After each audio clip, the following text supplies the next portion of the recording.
Puno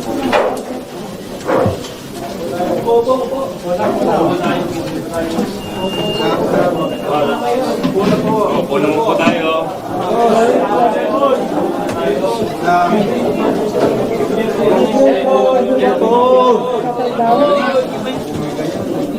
Cellphone!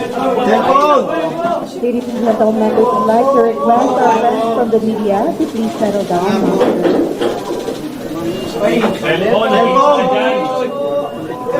Cellphone! Cellphone po, cellphone! Taas mo ka.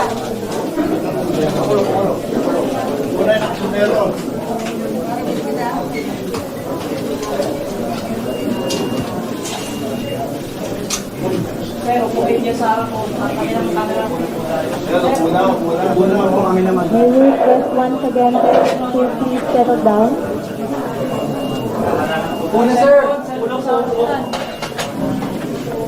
Cellphone sa harapan, pababala. Okay.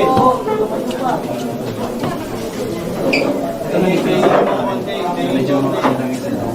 Mic. Una po, una po. Una po, stop.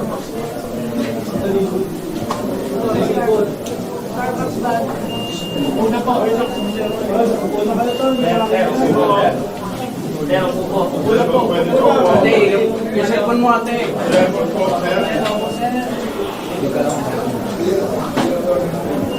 Wala po kayo, sir. Wala po kayo.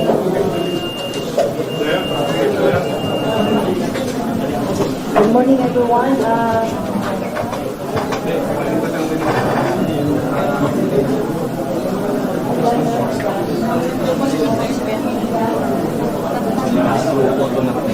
Sir, good morning, everyone. Very fast. Walang audio. Now, Boss. please,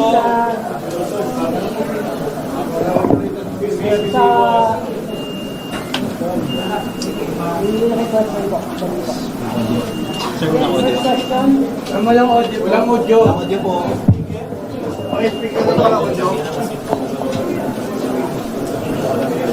we will now entertain questions from the media, and we would like to remind our friends from the media to limit one question and one follow-up question. Our first question will come from ABS-CBN, Mr. Jeffrey Hernandez.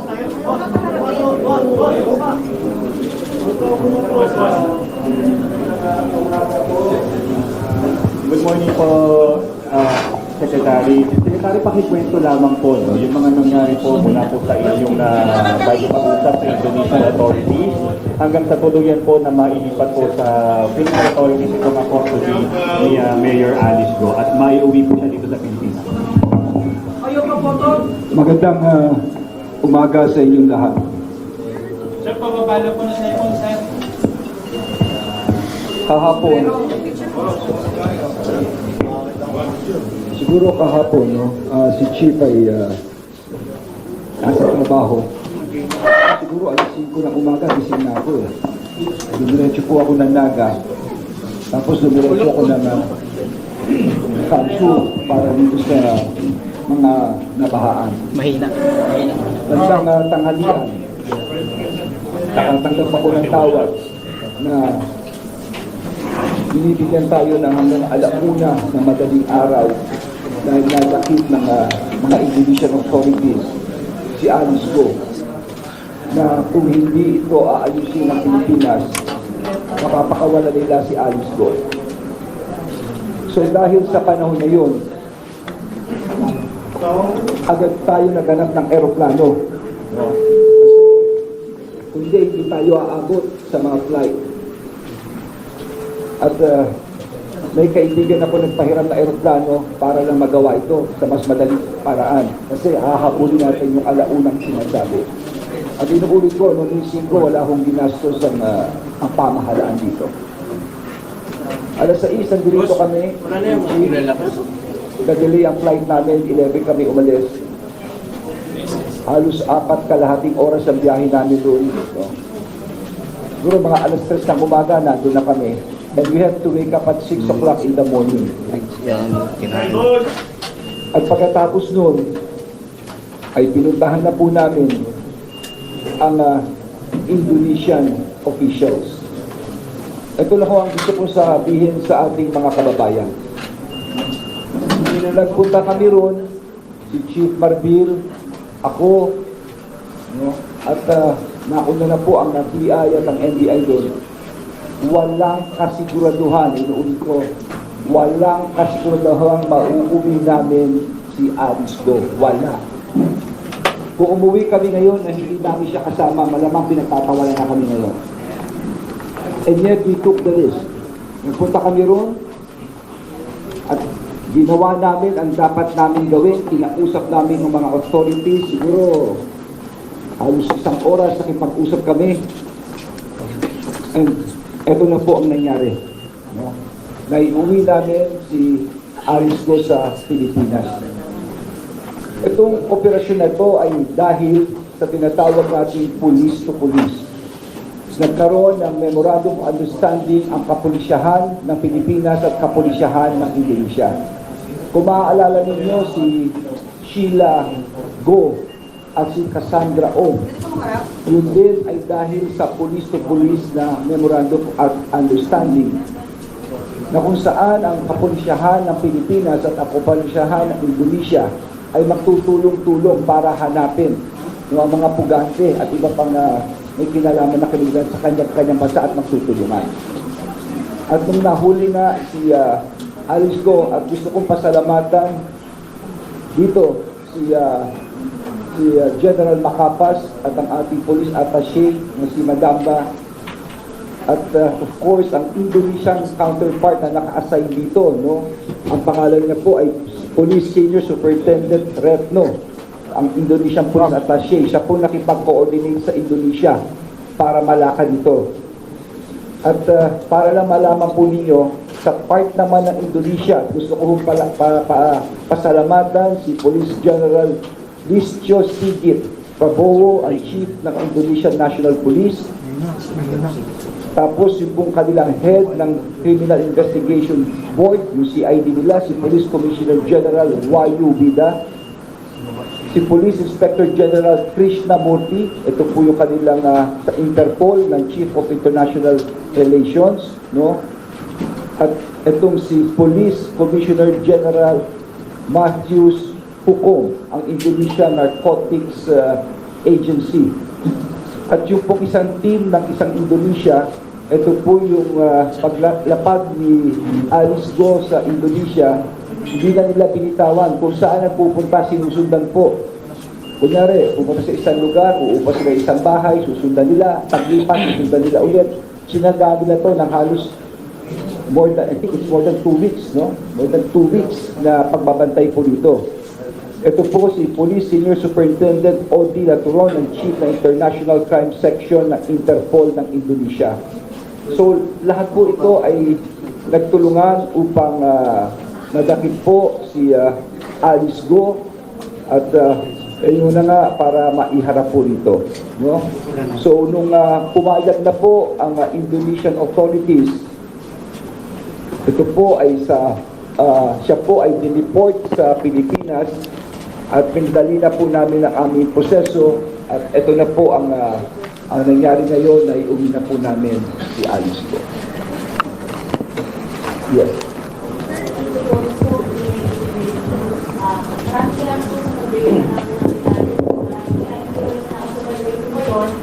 Pero malaki pong tanong and request po para po sa mga kababayan natin. Maaari po ba natin iharap si dismissed Bamban Mayor Alice Go? Opo. Dapat. Ito po yung inaabangan po natin, no?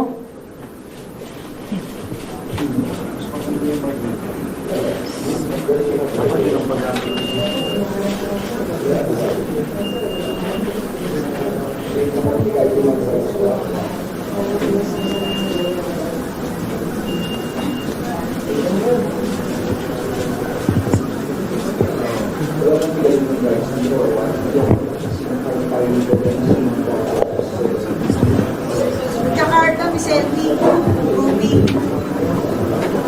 Hindi ma-identify. Hindi siya ma-identify ng ganyan.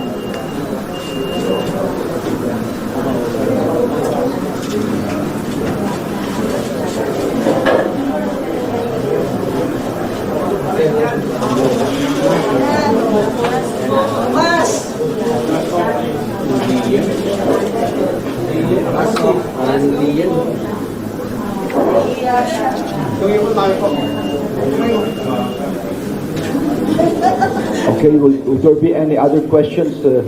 Ikaw na mag-moderate. Thank you very much, sir. Thank you very much, ma'am. Our next question will come from A to Z, Mr. Kim Salinas. Identified.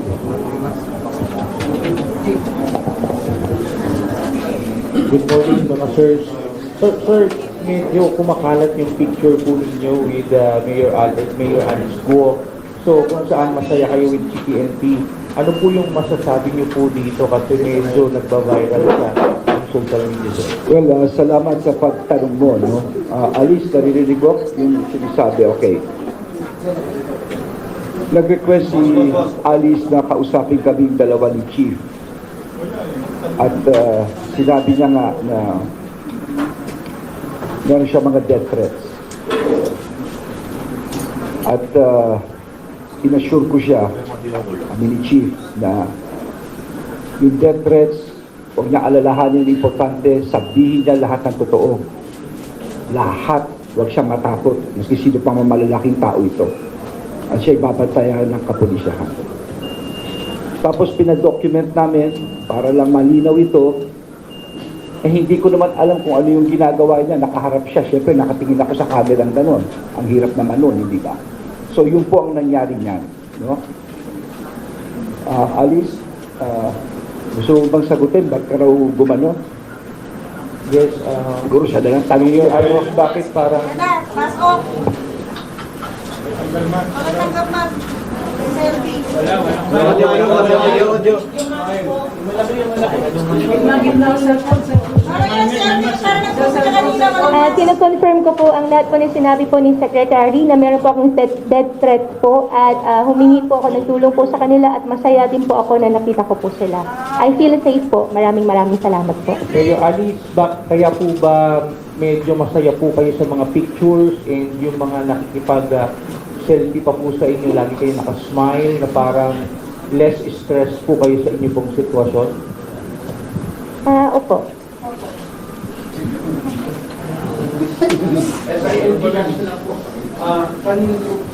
Mananatili ngayon si Mayor Alice Guo?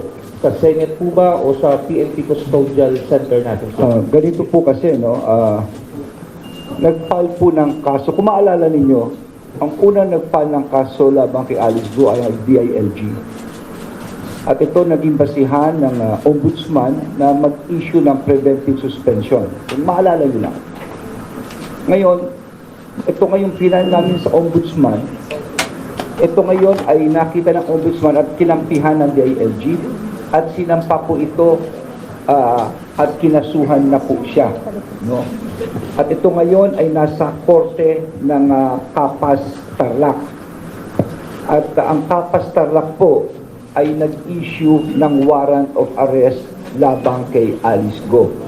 No, ganun po ang nangyari. Meron na po siyang warrant ngayon. At kanina nga binasahan siya, sa eroplano pa lang binasahan na po siya. Binasa yung kanya demanda na siya nakademanda at inaaresto po. Dahil po rito, siya ay pansamantala, maski ngayong gabi lang, dito muna siya sa PNP. Siguro si Chief ang makakapagsalita na rito.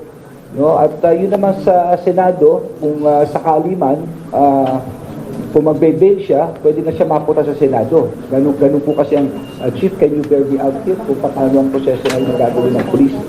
Magandang gabi po. What will happen is, kukunin po ng, she will be under the custody ng PNP ng CIDG natin, no? Kasi meron siyang standing warrant of arrest. Then after that, pagka na-serve na-inform na yung court dun sa RTC, then kung napag-bail siya, then we will turn over po natin sa Senate. But kung wala po siyang bail, it will be under the custody po ng CIDG ng PNP po. Sir, thank you very much. We will entertain two more last questions, and we are from GMA, Ms. Nympha Ravelo. Good morning, sir. Sir, Nympha Ravelo from DDWB. Pa-explain lang po para sa ating viewers and listeners. Kasi po si Mayor Alice Guo, former mayor, nakita kanina habang nung sinundo niya sa Indonesia, naka-casual clothes lang siya, masaya siya, nakapag-selfie pa nga. Pero ngayon po, naka-orange t-shirt with CIDG detail ni Mark. pakipaliwanag lang po. At nakaposes po ba siya, yung ba yung tinatakpan niya ng white siya? Yes, nakaposes po siya ngayon. Nakaposes. Ganito po kasi yan, nung pagpunta niya rito, binasahan po siya sa eroplano ng kanyang kaso. No, kasi nung umalis kami, wala pa ho yung warrant. Ngayon lang araw na to dumating. So, binasahan po siya at minagshot po siya doon sa loob. Kinuna siya ng medical record, etc. Nag-fingerprint, nag-ano. At doon na ho nilagay yung CIDG na t-shirt. Ganun po yun. Sir, thank you very much. Our last question will come from DZRH, Mr. Pabigyan mo na yung Nosy dalawa. Casas. Isa ba sa inyo dyan o ano? Pareho sino ba yun? From GP Press. Sir, Sir, patanggal ng mga... our last question po will come from DZRH, Mr. Nosy Casas.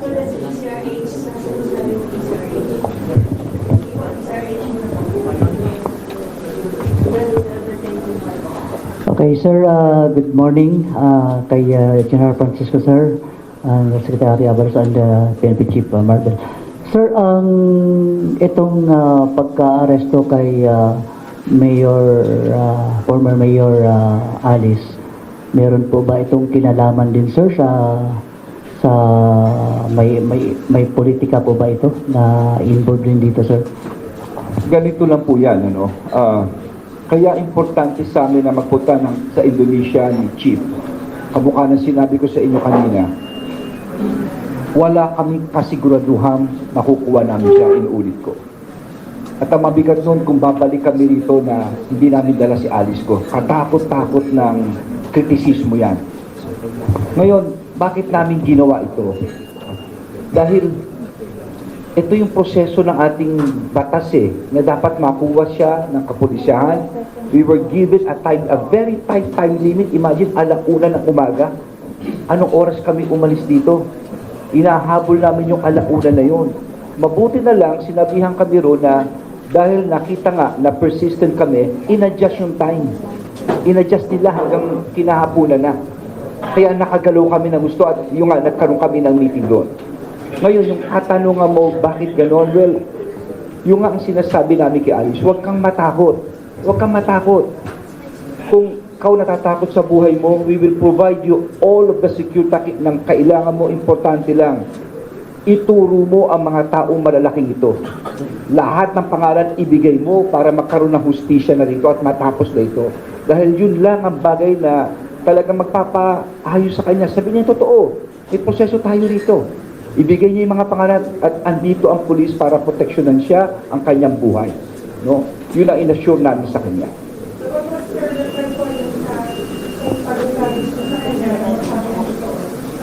Well, siguro tanongin niyo siya. No? Tanongin niyo siya. Pero parang, nakita mo naman dun sa picture niya kanina, parang she felt relieved. Alice, can you answer that? Oh, wala yung lawyer niya. That's her human rights, no. Okay. Commitment na sasabihin niya yung yun lang sinabi ko, yun ang pinayo ko sa kanya. Huwag siyang matakot, sabihin niya yung totoo, no.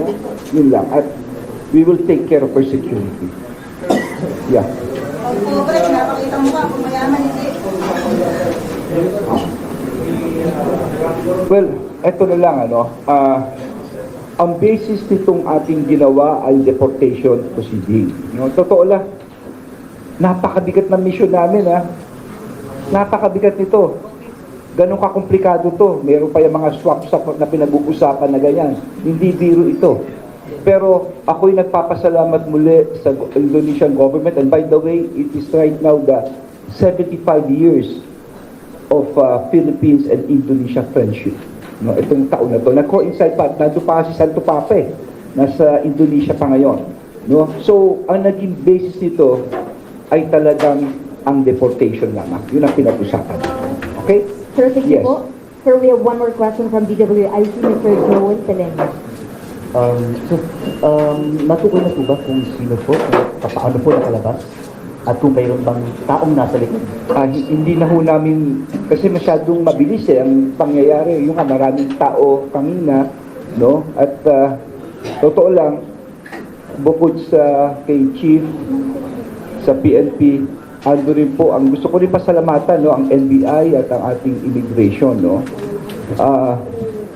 kamukha ng sinabi ko, nagpunta kami ron, di namin alam kung ang datatang namin kung kami ay makukuha o hindi, at naging parang masaya lang talaga na nakuha namin. Yun ang pakiramdam kanina na at last mission accomplished at maibabalik namin siya sa Pilipinas. Yun ang pakiramdam ng team kanina. Yes, sir. Pwede po ba kay ex-mayor Go? Kung totoo pong nagbangka sila palabas ng Pilipinas? Ay,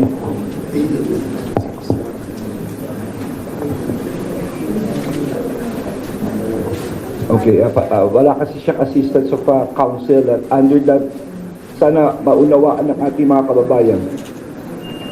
Meron tayong tinatawag ng Miranda rights, no? Ito yung basta isang tao ay, of course, ay masasakdal, no? She has the right to remain silent, pwede manahimik. She has the right to a counsel. May karapatan ka sa isang abogado. Anything she says could be held against her. Lahat na sasabihin niya, pwedeng gamitin laban sa kanya, etc. Basic rights po yan, eh. Opo. But, sir, naniniwala po ba kayo na nagbangka sila?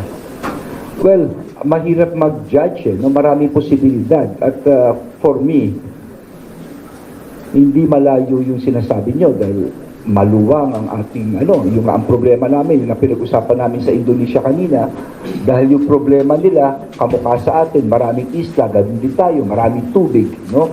Kaya, o nga pala, bago ko makalimutan, Alice Go is just one case.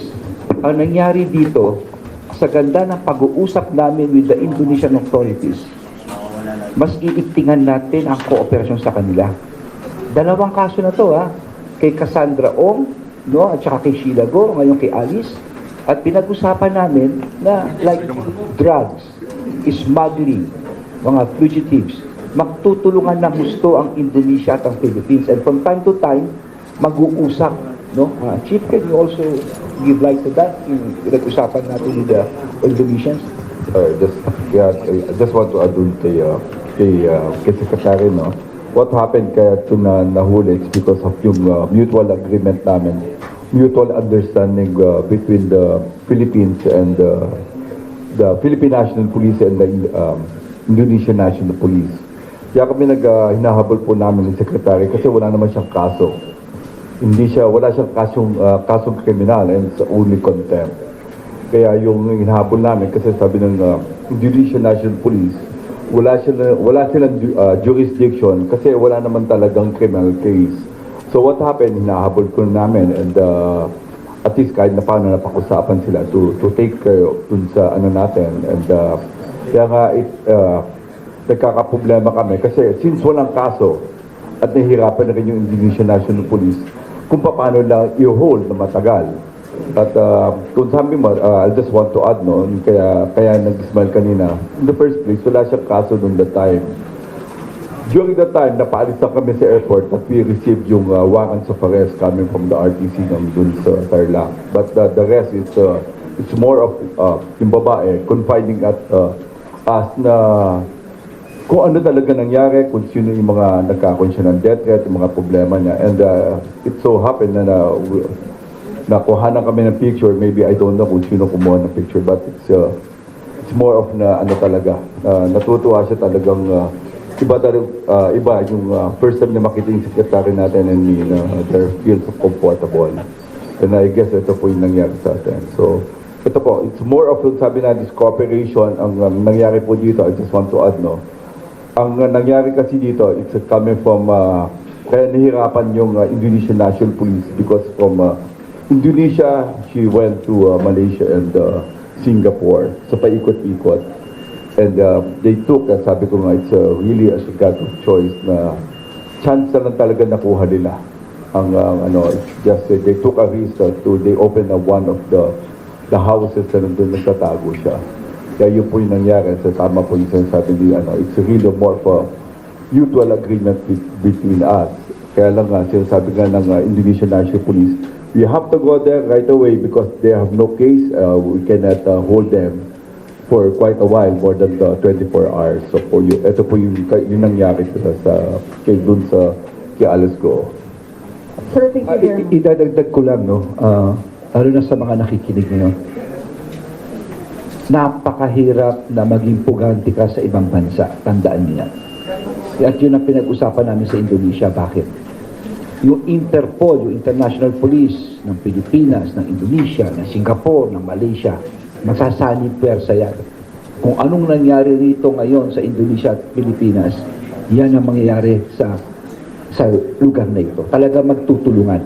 Yung po ang napagkasunduan natin. Okay? Sir, thank you very much. Thank you very much. We have last one question for the media. Secretary, good morning. Lian Ban from Rappler. Sir, do you confirm that the swap was at least on the table? Was it discussed? Will it be discussed pa further? Well, actually, yung swap na sinasabi ninyo is just hindi naman masyadong, hindi na pag-usapan eh, no? It was just bypassing lang, na sinasabi lang nila na, I think, as far as Indonesia is concerned, it was mentioned that yung death penalty for that person, I think his name is Haas, no? Hindi nila kinukonsider. Pero, it was never the basis nitong pagbalik kay Alice. No? Hindi dahil may swap, at I want to make that very clear. It's not because of that, it's because of the deportation. Okay? Yeah.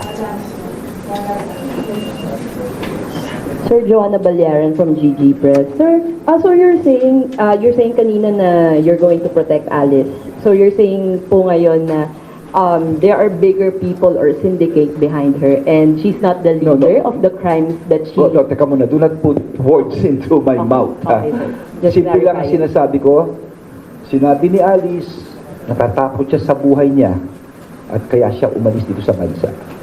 No. Natatakot siya, maski siguro natatakot siya. Ang sabi namin, kung matakot, sabihin mo lahat at poproteksyonan ka ng pulis ang buhay mo. Ha? Ganun kasimple lang yun. Okay? Ganun lang kasimple yun. Ang importante, malaman natin ang totoo na nangyari rito. No? At ang importante na rin, dahil sa ganyang sitwasyon, magkaroon siya ng comfort na huwag siya matakot. Protektado siya as far as the PNP is concerned. Sir, is she a Chinese spy, sir? I'm not sure. Hindi ko alam. Hindi ko talaga alam ko anong nationality niya po. Okay. Maraming salamat po sa ating Okay. mga kasamahan sa media. Maraming salamat po. Maraming salamat po.